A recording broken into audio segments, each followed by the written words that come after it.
in every way, shape, and form, once you step outside like medical or criminal data, you can say, oh, well, how much can you trust it, right? But because they have to tie your identity to a transaction for the transaction processors, Yeah. suddenly your porn versus your behavior versus your dating profile behavior versus your medical record versus your criminal record, I shouldn't say versus, but once you lay all those bitches up, oh, Yeah. oh, that's what, and you can see that it's the fucking apotheosis. It's the apotheosis. It's the rising to godhood of the idea that the state can do no wrong and that central planning, we don't even begin to recognize what we could do with it. If we were just given free rein to take the data and shape society, we could at last change it and make it what it should be.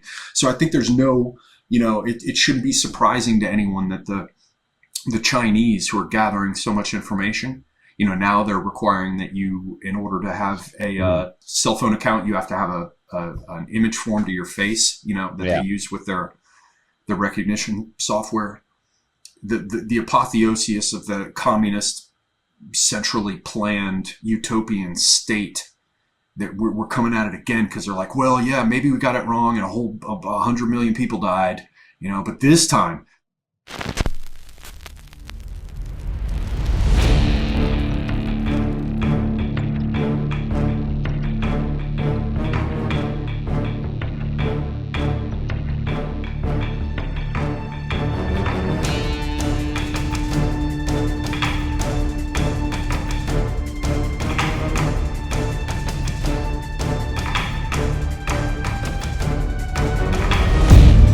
Hello, beautiful people. I am Oliver Perrin for Semiagog, speaking today again after quite some time with the upright Mr. Donovan Worland from the frightening regions of the distant West Coast. And today we're just going to do a chill Saturday discussion. We had hoped to do it as a live stream. I tried, and I think I went full boomer tech. I kind of make myself sick. I am ashamed of myself. It was not as straightforward a process to get two people streaming on OBS through YouTube as I had imagined. So we are stuck with this. You guys are going to be seeing it after the fact. Before Mr. D and I begin to speak, I should ask him to briefly say hello, maybe mention to people your channel and how they can connect with you online, and then we can get to talking about current events and shooting the shit. Donovan Worland, living in Eugene, Oregon. You could see me talk about random kind of events of the day or just thoughts that have come to me just around stuff like books, history, things like that. My channel's under my name, Donovan Worland, DONOVAN WORLAND. And you can find me on Twitter at Don_ARETE, Arety. And that's one of those places that you'll find I'm fond of lighting journalists and typists on fire. And so you might not enjoy that as much as the YouTube channel. Yeah. Well, you've also got some physical culture stuff, and I should add that you have a whole section of your channel that is you DJing some wild types of vinyl. There is SoundCloud as well, Donovan Worland on SoundCloud, and that's where I just put the DJ stuff. No politics or anything like that, just old soul music, some rock and roll, ska, stuff like that. Stuff the old Doc Martin set kind of music. And so if just tune in, have a good time. I second that suggestion. He's also dug up some wild ass 1970s sort of Turkish rock and funk and all kinds of stuff that I hadn't seen before. That's been some good stuff right there. Right. The Funky Turks. They are fascinating people. Fascinating people. and yet you identify as a Turco-Polier. Yes. A lot of times you'll find me online. The reference, I started looking into the Knights Templar, stumbled at random. This has been happening for years as I sort of progressed more rightward in my politics. That it would be the one copy, $30-something book, Rule of the Templars, and one of the things that came up in it was the Turcopolier. that the Templars did not have really a system of fighting like Shaolin Kung Fu, as we might think of it. It would be that various knights, which were somewhat a class and a profession, and a duty in the society, they would become monk knights in the Templar order. So they already brought their what fighting skills they had. So at some point, apparently there was a type of half Byzantine, half Turkic group of converts to Christianity that were specialists in, I'm presuming, horse-mounted fighting. And that was apparently a very important office within the Templar order, is the Turcopoles and the Turcopoliae, and that they had a certain rule around how they are to be treated, what are they to be given, what are the things they have, and such like. But it's and so you'll find in the orders, like Order of Malta, stuff like Knights of Malta, there will be a Turcopoliae, and it's some type of office within their fraternal martial order, whether it's Masonic or the Catholic Knights of Malta. Right on. See, there's backstory. Backstory, ladies and gentlemen. Okay, before we get started on our rambling, doubtless what will be a rambling discussion of current events, I should ask you all to follow this channel, Semiagog, as well as the sister channel, A Safer Space, both here on YouTube and over on BitChute, the alternative. And there is Minds, there's Gab, there is Twitter, and for those who wish to support the channel, there is Subscribestar and GoFundMe. Und there it is. So we're chilling out on a Saturday. It's been a while since we talked. I think might have been as much as a year since the last time we talked. I can't remember. That's part of the excitement. It's somewhere around there, yeah. Yeah, months feel like weeks, weeks feel like days, days feel like hours. Mm-hmm. And like sands through the hourglass, so pass the days of our lives. Yes. So we have the mixture of subjects that we can cover. I know you've been chasing around looking at crazy shit. Didn't you mention something to me about something going on with health data and Microsoft? Wasn't there? Yeah, it was. I was really glad. It's one of those moments where, again, I try to watch the shows of basically the younger Christian guys on the right who are just better people than me, just so I have some hope, that I'm like, yes, guys, don't do what I did, yes, you're being better.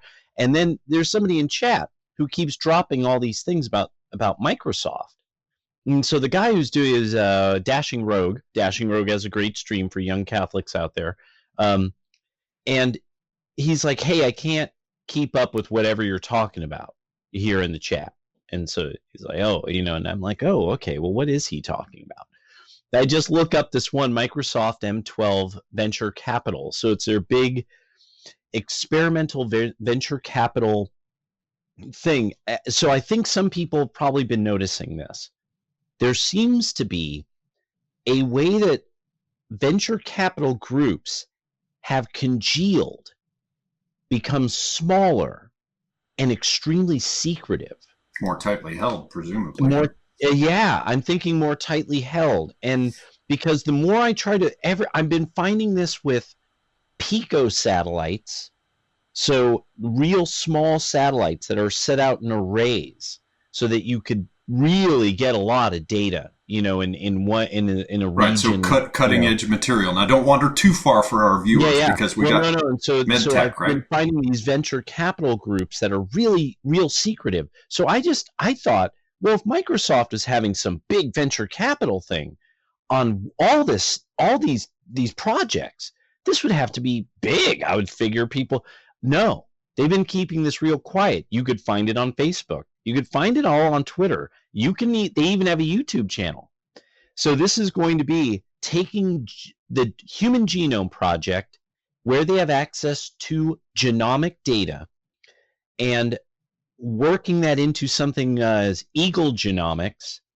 That's a part of what appears to be a larger, all-encompassing health management, because you would require a lot of data and the ability to use it and manage it and network it, and especially the AI.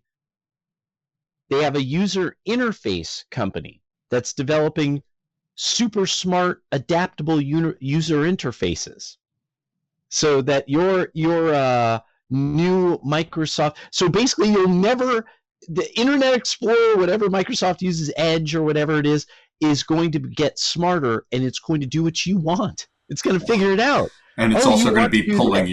your data in. God, you said Internet Yes, Explorer, man. How long has it been since I heard about that browser? It's like Mosaic or something. I know, totally. So basically, what you're talking about is Microsoft getting involved in ever more granular and particular gathering of medical information about you.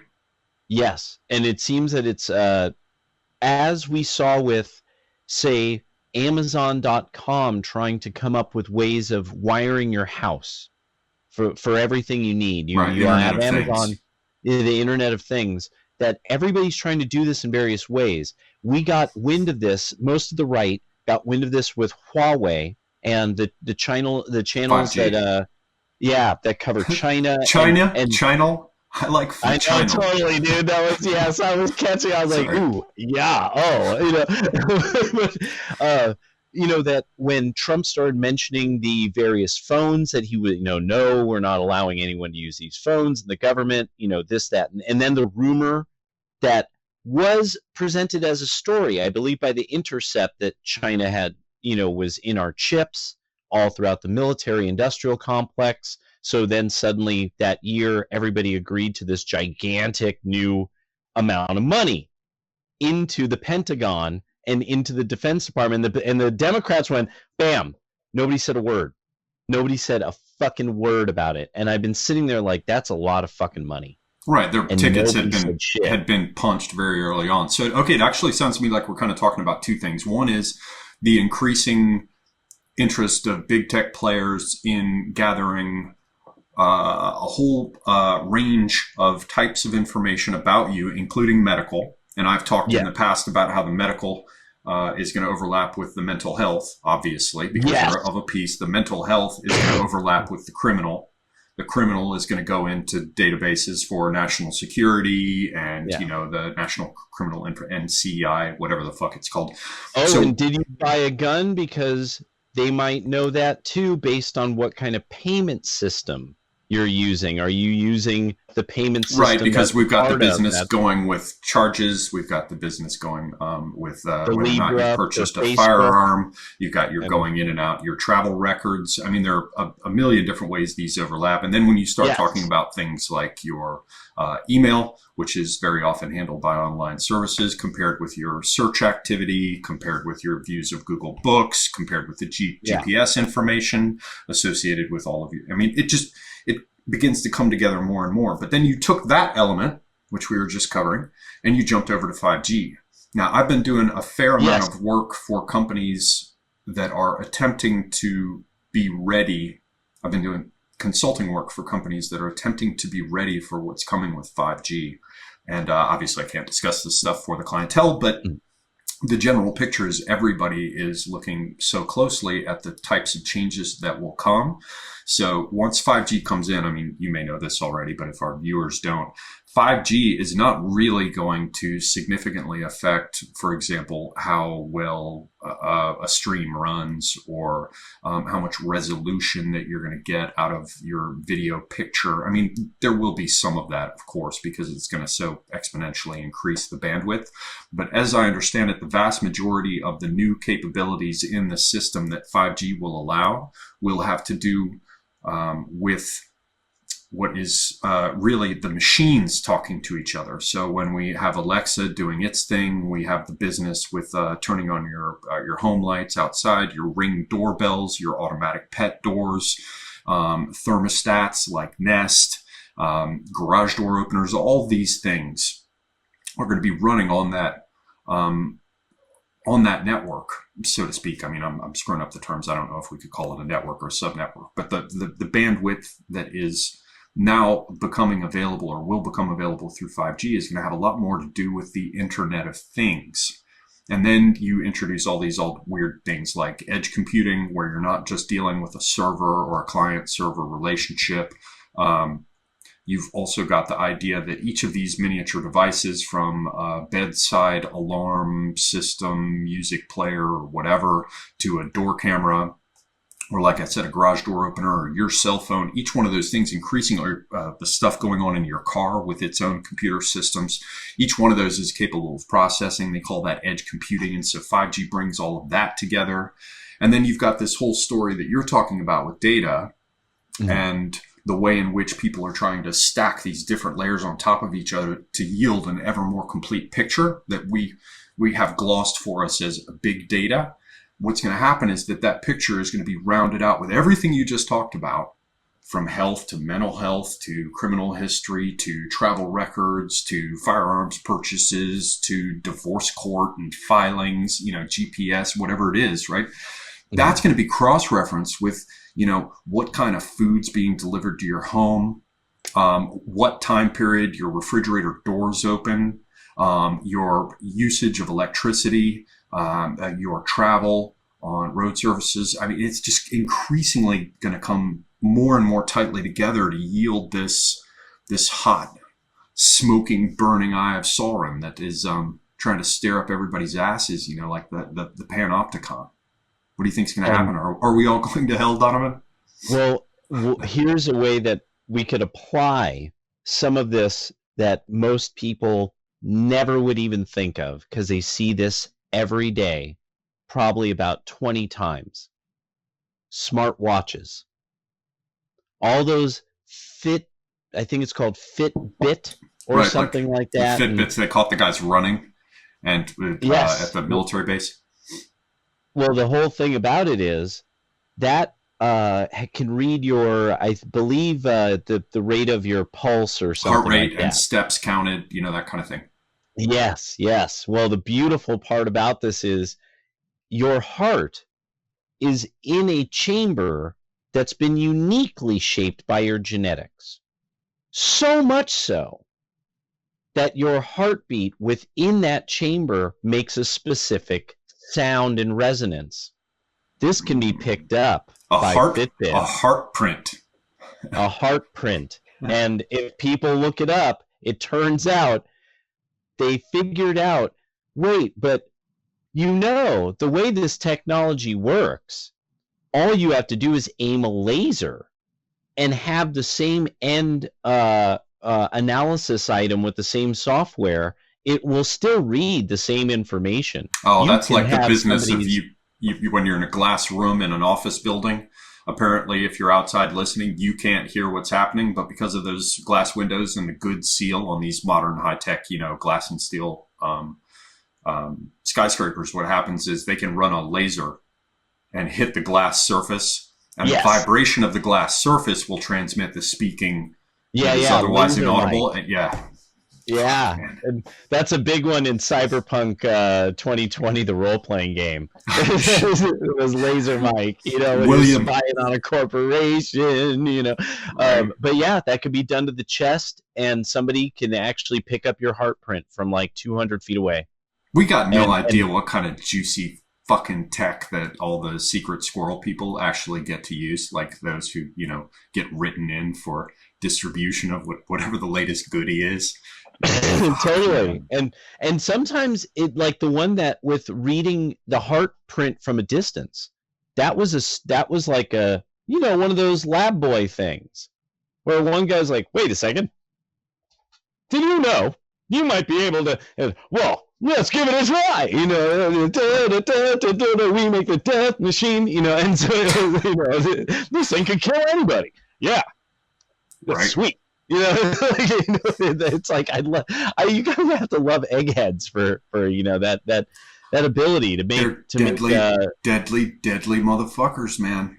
Totally, it's like anybody doubts Voltron. If anybody doubts that the brain is the most dangerous of weapons, just wait until we have like sound cannons. Shit, we probably got them and nobody knows, but you can just point this sonic beam and it'll just make people like puke and shit themselves and fall down in the street and die. Yeah, there's something that I know it's disturbing to the ears, and they use it on groups like rioters and stuff like that, or they use it on protesters. Like it's popped up over the No, last few years. I've even heard that there might be sonic. I can't remember where. It was probably like some Alex Jones episode that back when they were still being distributed on CD-ROM. You know, if anybody even knows what CD-ROM is, but I think I heard something about places like Fort Knox, you know, where all the gold's kept, that they've got systems that are sonic that can just kill you when they get turned on.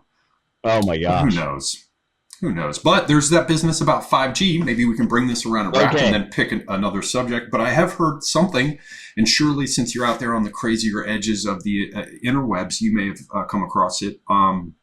Something about how, because of the extremely high frequency of 5G networks and the need for the much more plentiful distribution of them in order to perform their functions. You're, as best I understood it, haven't looked into it. If people want to come in and just, you know, raise hell with me and spank my bottom as regards, you know, whether I'm, you know, accurate about this thing or the other, I have no idea. But I have heard that there's something going on with it being microwave radiation, and that once you have enough of these things set up, can't you just fry people? Someone, please, in the comments, tell me. I gotta admit, I've heard this a lot too. Oregon apparently is one of the places that 5G is just happening. Like, people don't even know. Like, it's all being set up. One of the public works guys like comes into the shop all the time, and he was like, "Oh yeah, we're getting everything ready for 5G, blah blah blah." And I mean, I would see, like, when he would be hanging out like on an off day, he'd wear like a fish t-shirt. You know, so this isn't like, you know, Right. and so apparently it's not bothering him, you know, and but they're so far past it now. I mean, in every way, we've seen that every like raw hippie libertarian impulse that was once associated with the left is just fucking utterly gone.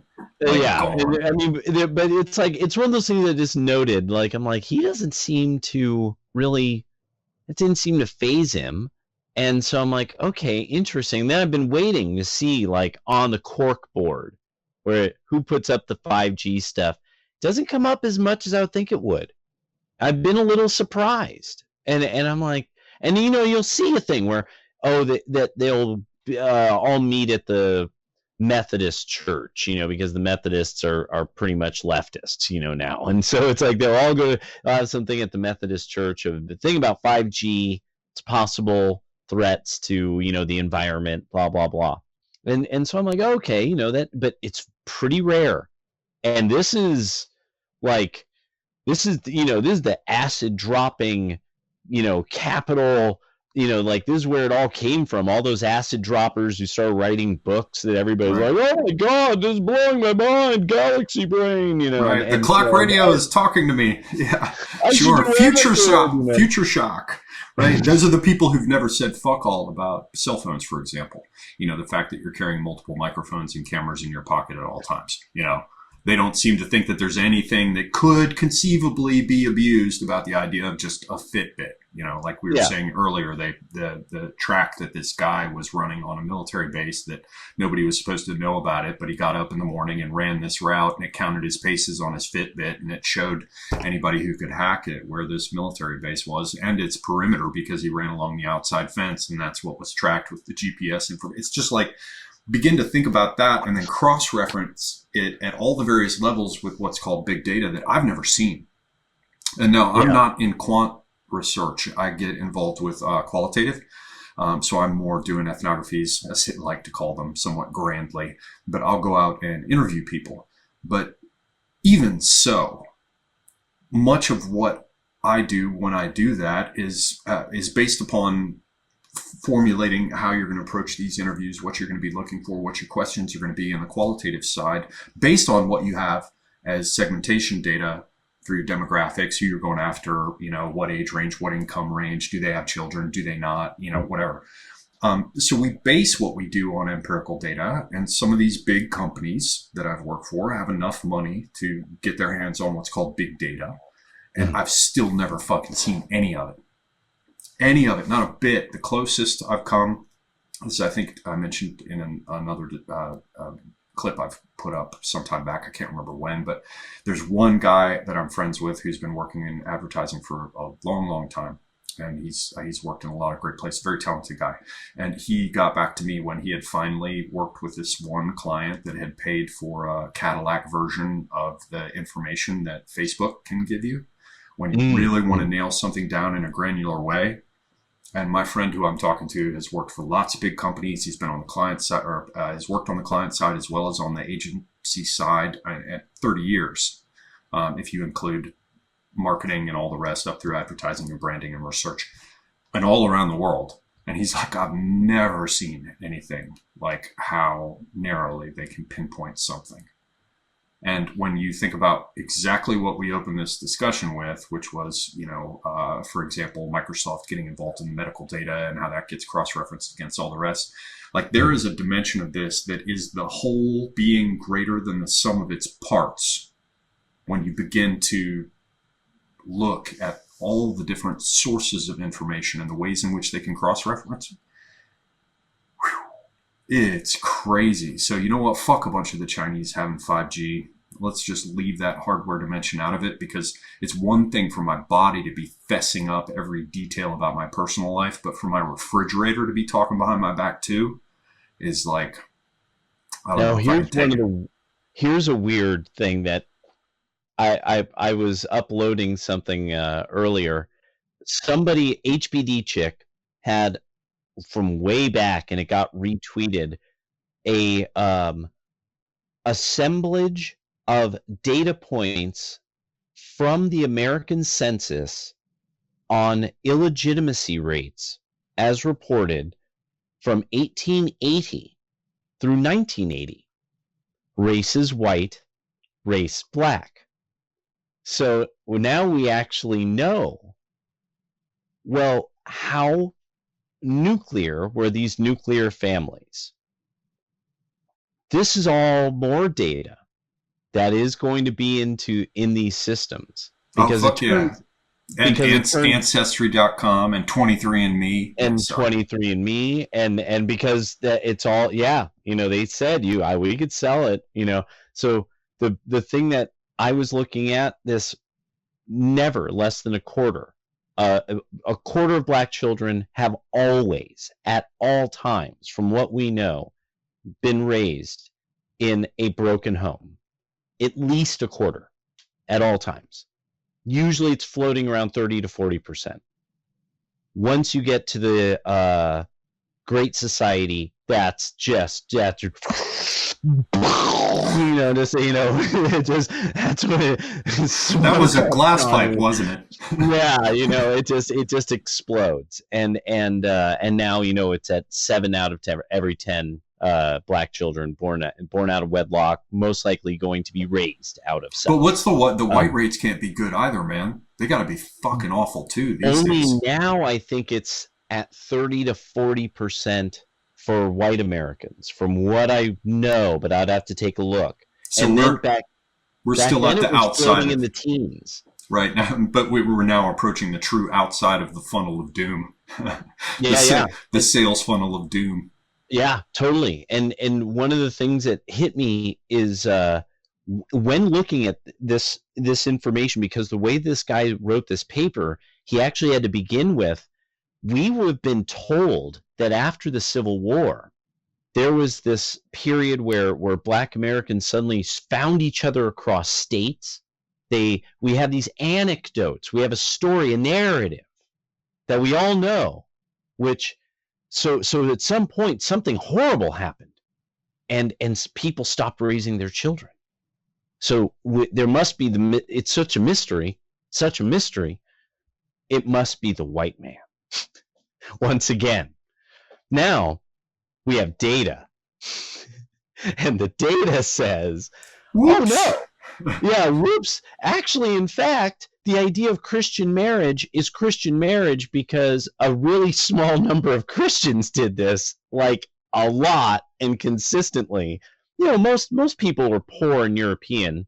They probably got married. I mean, people know as a man and his wife, but I mean, it was like You know what? They didn't do the whole da, da, da, da, and they didn't do all that in some big cathedral. They didn't have the money. And so we can see we have these narratives of marriage for common people. Then when people came to the United States and they no longer can go back someplace, no matter who they are, then, well, do they get married in a church? Well, where is this church? Everything's made out of log cabins. How are these people married? Now we've got data sets that are telling us, how did people really behave? Were the white people just hacking and slashing and killing? Now we're getting a better idea. And so one of the things that came up in my research is the Freedmen's Bureau. And this was to teach the black people, these nice unionists, nice people from New England would come down and they would teach the black people how to do things. And some of these black people became people descended into somebody like Martin Luther King Jr. So people could be, yes, I know this narrative. This is very good. Well, but they didn't know that also these Freedman Bureau people also wrote down their problems that they're running into, such as black men just having sex with women and running off, leaving everybody with the kids. No, you got to send me some links for this, man. I'll put them down in the description. It was definitely that one book, A Renegade's History of the United States, because he seems to kind of. But he's pulling these records that you're mentioning. That's where we'll find them. Have references in the back, and it's kind of funny. Just there's kind of a mirth he takes in that there was this renegade aspect, and that the narrative by the end of the story, by the time we're all grown, is everybody just found their families and they became normal good folks, and if it wasn't for the white man showing up in his robes and burning the town down, black people would own everything because they invented everything. And that's what we're hearing now. And so as I'm reading this, I'm like, no, so black people acted like black people back then. Okay, this makes crazy. Crazy. But what's trippy is those New Englanders are now just they're Elizabeth Warren, for even though she comes out of Oklahoma, there's something about her having gravitated to Massachusetts, isn't it where she is now? Like, she wanted to go there, and she brought that pinched mouth school marm bullshit with her, like back to the place where, what's the old joke? I mean, it doesn't really fit because it's Baptist, but there is something that links together. It's why won't Baptists have sex standing up? Because people will think they're dancing. Right? Yeah. Like it's those people, they're still there, and they're the ones who are lecturing us about, this new transformed secular syncretic universal humanist idea of our own sin, our own original moral. Fuck these people, man. Sorry, I cut you off. No, it's good you mentioned this, that they want the secular humanist thing, but they can't deal with the fact that nobody's marrying and having a whole family outside of their race. It's like 95% within race marriage in the United States of America. Whites and blacks have been beside each other since the 1600s, and they're still marrying only each other, their own. And so the Chinese aren't marrying outside the Chinese community. Maybe they're marrying like a Vietnamese person now and then, but they're marrying their own. Latinos the same. We have this narrative that we're, United Colors of Benetton. Yeah, and that kind of business. And the thing that I'm sitting back and I'm looking and I'm like, the data is going to crush these fuckers in only like 10 more minutes. Well, what's coming out of porn? I just saw there were some tweets going around like over the last week where they had the relative interest. And maybe this was from a dating site, and I associated in my mind because you could take the next step with porn. Like, don't just look at what they claim, look at what they do. But they're showing the relative interests of different racial groups. Now, I haven't gone and vetted this down to its sources and stuff. Your mileage may vary, but there were some GIFs that were GIFs that were going around, and they showed, like the interests from women to men and from men to women, and then they were subdivided by ethnic groups. And so you saw, for example, that a whole bunch of people were going after white women. But there was a fair amount going after black men. There was a fair amount going after Asian women, but there was fuck all going after black women. Like, and these were their figures, you know, that they had put forth. But I think if you carry those over to the next step, and this is something I'm actually working on as a clip, I may well do it. I've got a lot of the notes for it because I want to look into porn.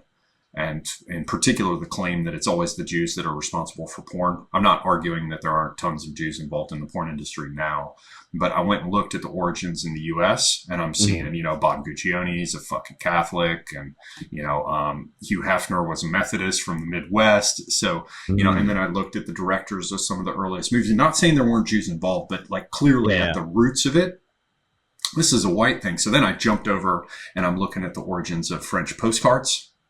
And looking into this as well. Anyway, I'm giving too much away, and I still have to do some work. And also, definitely consult Renegade History. He really gets into this. The penny arcades. He gets into the beginning of penny arcades and the business of penny arcades, like peep shows.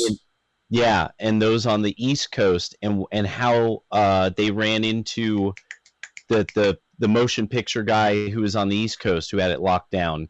And that ends up creating Hollywood. Right. And you know what? There's your earlier stage, which is not just the French postcards, which is where I went to kind of for my origins of porn.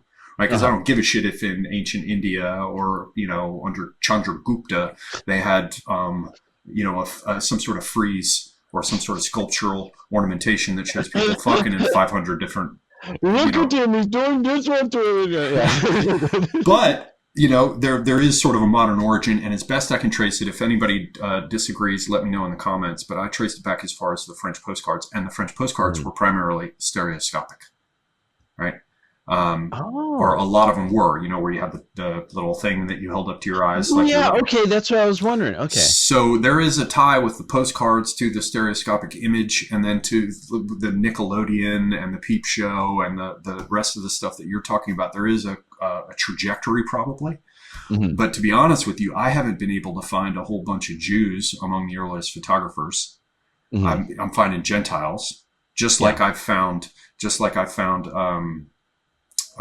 you know, Christians and Gentiles or what have you involved with the early porn industry here. So I really want to dig into that. But the point is, going back to the central thing we were first talking about, and this is just another one of the many tangents in tonight's conversation. We have porn being another one of these things that they're gathering information through and knitting together into all of these separate things. Because then you can really find out how they feel. They can tell you, oh, you know, or you can have advertising like all the Christmas advertising now with mixed race couples, and you're just like everywhere. Yeah.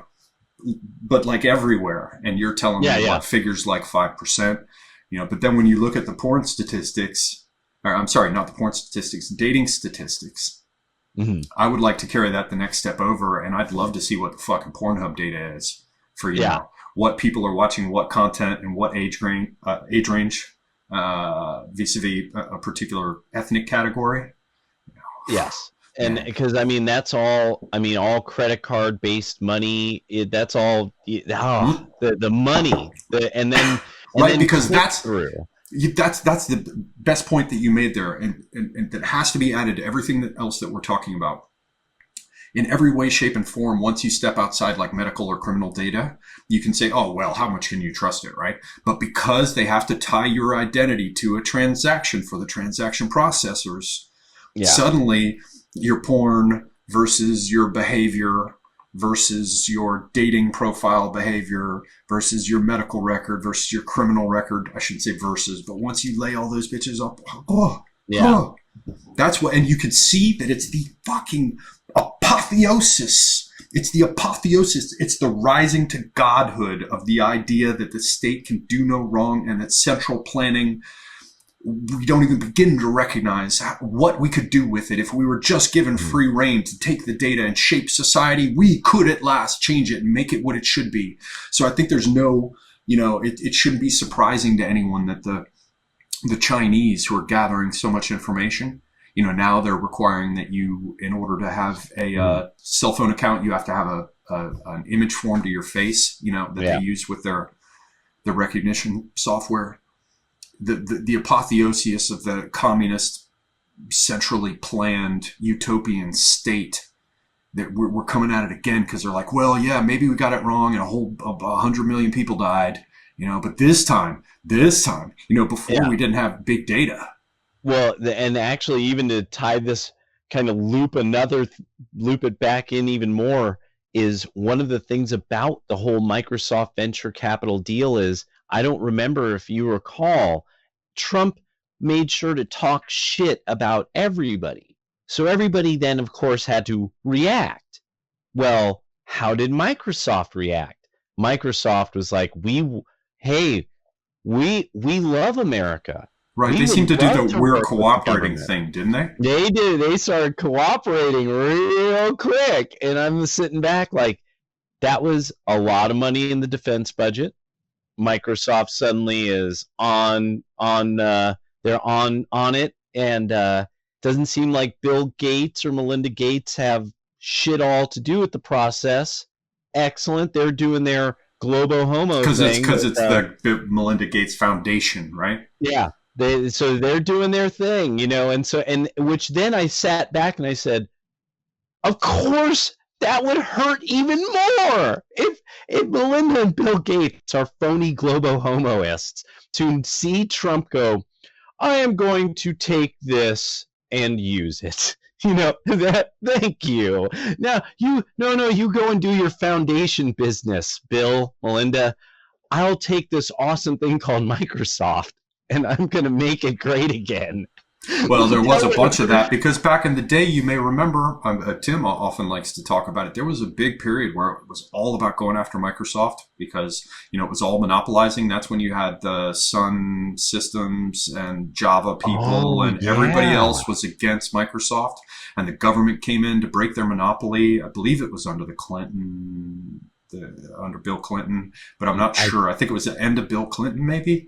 But they went hard after Microsoft, and basically they got slapped around. Tim often said to me, he's like, yeah, if he wants to dodge this, he has to put it in the form of a trust, or a foundation, like the Rockefeller thing, because then the dead hand of the past has been laid out, right? You don't have to worry about how Bill or Melinda Gates might change their mind the next day, because the direction now, by making it into a foundation, means a certain amount of that wealth is now outside their control.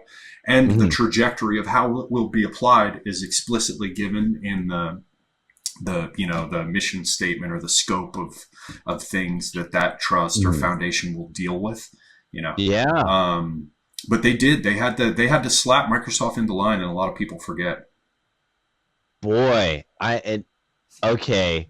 Because you remember they had to buy part of app. They had to pay to keep Apple afloat. Now Microsoft owns a bunch of Apple.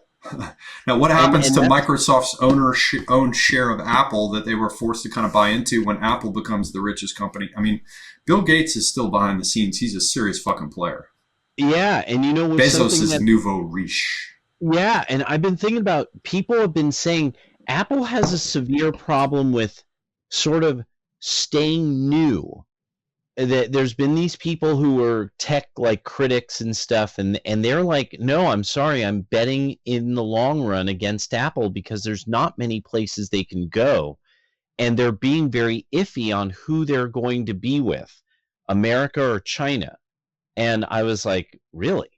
Okay, I'll keep an ear to the ground about this. I don't use their product, so I don't follow it well enough. I don't know their product lines well enough. And everybody I know who's relatively young and poor, they would love to get an Apple. They just could never get an Apple. Well, it's double the price of their life. And that's it's because the market is for professionals who do a very specific realm of work that's what that product is for. And right. But the phones are more widespread. But the thing is, they're double the price. And they're not, I mean, I don't know what's to separate the quality of an iPhone from some Android, whatever. I mean, I don't know that there is anything, right? And there we go. See, I don't know either. You don't know, and Right. We're fucking old boomers. yeah, and but I mean, like you use an Apple computer, Right. and so it's like so you would like I know that like with Android, I've gotten used to the way Android works, mostly because it's been very affordable for me to get Android products. And so this guy was, and I just didn't even think about this, that Apple has that problem of dealing with this sort of those of us who are in the ghetto of tech using Android, and it works fine no Right. matter how unsafe it is, and then other people saying, well, Apple's great because it's so safe, but now they have to decide, well, but all their servers are in China. Right. Well, the So other issue that they're dealing with is that they've been around so long and setting the standard for so long that they become their own worst enemy. Because what happens is you have generational cohorts and they look at what came before and they tend to want to reject it for whatever's new. They're wired to automatically reject what has come before. And that's mhm. great because fundamentally that advances, in theory, the opportunities for experimentation to create something Yeah, new, but maybe yeah. not going too far because they start to get more sensible in their late 20s, and they're, oh, maybe those who came before me did know something. Mhm. Suddenly mom doesn't look like an idiot anymore, or whatever. What happens there is that they're driven successively in these waves to experiment with new things. And when it's an entirely new generation. I remember when Apple rose to, I've been there for the entire trajectory of Apple. Mhm. But there are new generations that have come up who have never saw it like appear from whatever it appeared from. It just was always there. It's the Yeah. standard. Apple is the new Walmart. And so how do they Mhm. set themselves apart as something new and different? And what's Yeah. odd is that they push the cutting edge of design with minimalism. They Mhm. really brought the whole smartphone thing in, and they truly were there first with Jobs and the Newton and the personal digital assistant and all these other Mhm. things they experimented with a little bit too early. Now something else is coming, and I think it's going to have like fake 70s or 80s wood vinyl on the sides of it. Like there's some new aesthetic coming that's going to like the retro tech stuff. Yeah, it's just all over the place. Anyway, we're just talking shit on Saturday. We have now, I don't know, about 10 minutes left in this. Is there another All right. subject you want to cover? Or is there anything you want to share with our audiences or our audiences? Well, I guess there's yours and Oh, mine. well, one of the things actually I could definitely tell people if they want to find more about all this stuff I was finding about genomic libraries that are linked to Eagle Genomics, which is one of these venture capital projects from Microsoft M12, that if you want to look into this, you could just put in Microsoft M12 venture capital, that'll pop up. But on Facebook is where all of this, it'll just keep linking you. No, are you interested in this? We suggest this, we suggest this, and it'll all be off there to the right. And you can just find all of these firms, and you'll find them on Twitter too, and they're genomic libraries. I was amazed at this is a huge thing going on in the background machinery of the world functioning, and God, I can't believe you're on Facebook, though. That's so crazy. You're the only person I know under 50 who's on Facebook. well, the Wow. main reason why is because, and actually, you mentioned this. You mentioned a similar thing. A guy who was in marketing years ago, but as the campaign for Trump is going, this guy's trying to get some information about something or other. We're at Soul Night, and he's saying, "Yeah, I'm having a real problem with Facebook because the numbers we're getting are just don't make sense. They're really weird numbers." So I'm sitting back and I'm like, okay, mental note. Facebook, weird numbers. Now, of course, as the years have panned out, we see, oh no, because Facebook was up to some type of chicanery in how it would network people together or shut people out or how it would not advertise to the right people or it would and what you mentioned is they should have known they had massive they had it down to a pinpoint. They should have gotten no advertisements wrong. They should have gotten nothing Oh, incorrect yeah. Half whatsoever. the, that's all just, that's what I call kicking sand backwards in the cat box. They're full of fucking shit, man. Totally, That's all exactly. oh, whoops. What happened? And Heavens. Yeah, Totally. And I bullshit. love that as time's gone on, that guy mentioning that is and made me understand, like, wait a second, test Facebook. Start putting stuff out there and see the reaction. Like, see who appears out of the ether. And so what's been fascinating is somehow what I post has been slowly gravitating toward young right-wing men who find me and will befriend me. And I think I'm muted on a lot of people's feeds. And so I'm in this weird bubble of people who fundamentally I've never really met. Or maybe I have, and they just didn't say a word. They just were like, so he works at this place. Oh yeah, that's him. And like, who knows? And so I've been experimenting with it. I've been actually using it to see, like, if I put this out there, what ends up happening? And there's one Christian dad specifically that he just doesn't like Trump, like it, like he gets under his skin, And the thing is, I keep having to explain to him, like, no, you that I posted that you didn't, your comment on it, you've got to understand what's going on here, because he's been slowly kind of really having to accept, not as they're just evil, but he has like 7 kids. So it's like, dude, you're paying attention to 7 children. Like, I could understand why the pursuing of evil at the global homo smashing the pillars of the cathedral, this is not what you're interested in. But he's one of those people who I'm like, oh, okay, normal Protestant Christian dad knows this about Syria. Oh, and he knew this. Now, why do he thinks these things? I don't know, and I can't figure out what source he must have gotten that from.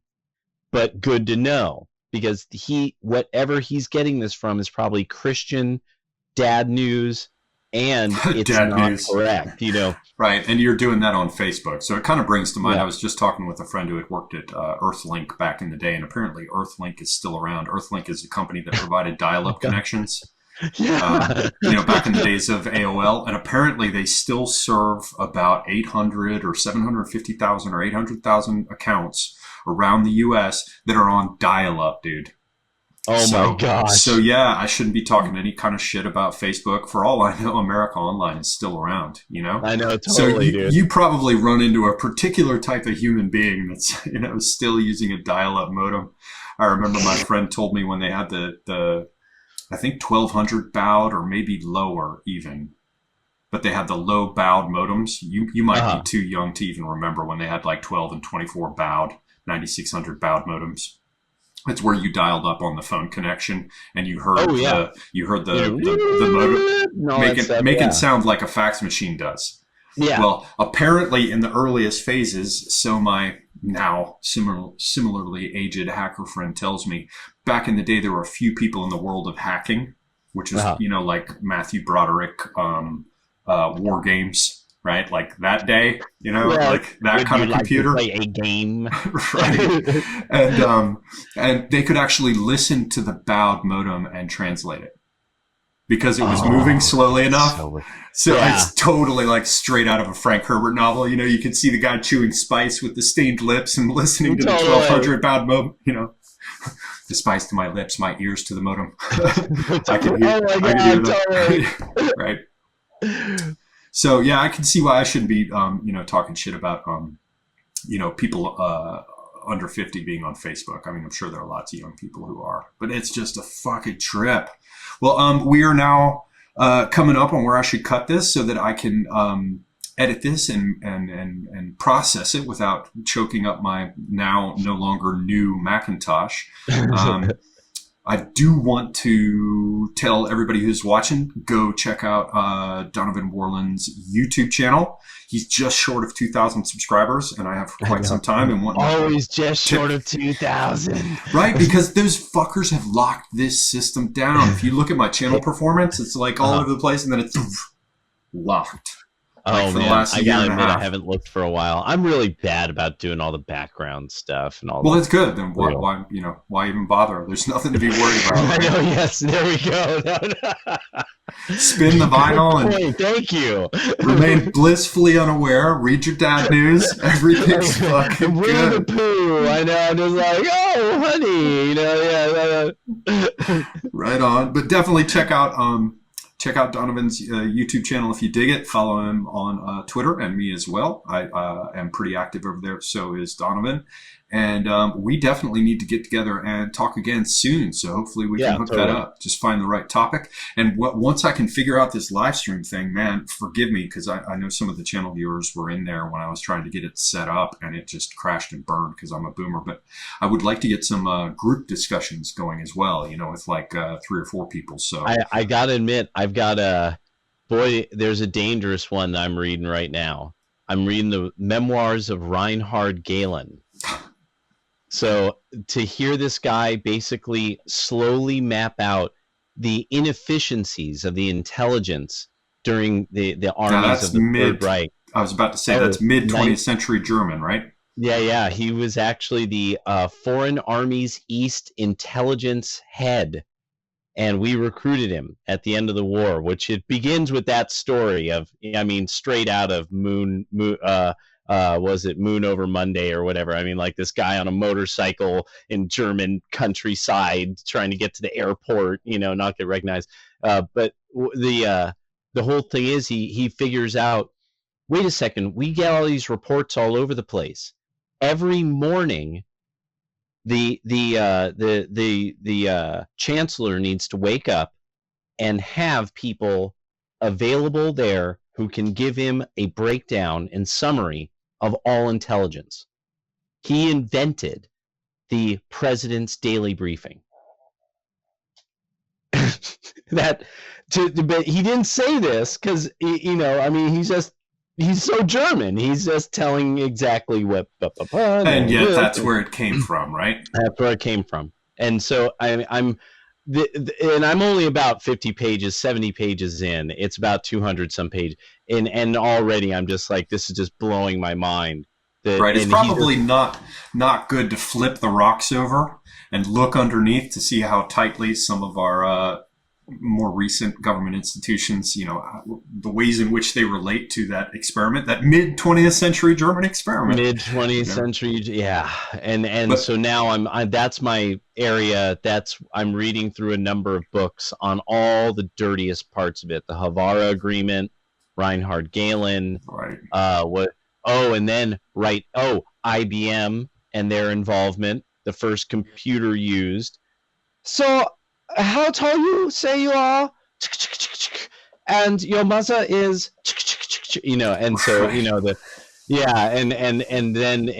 so that's now I'm concentrating on that area. That's in the winter.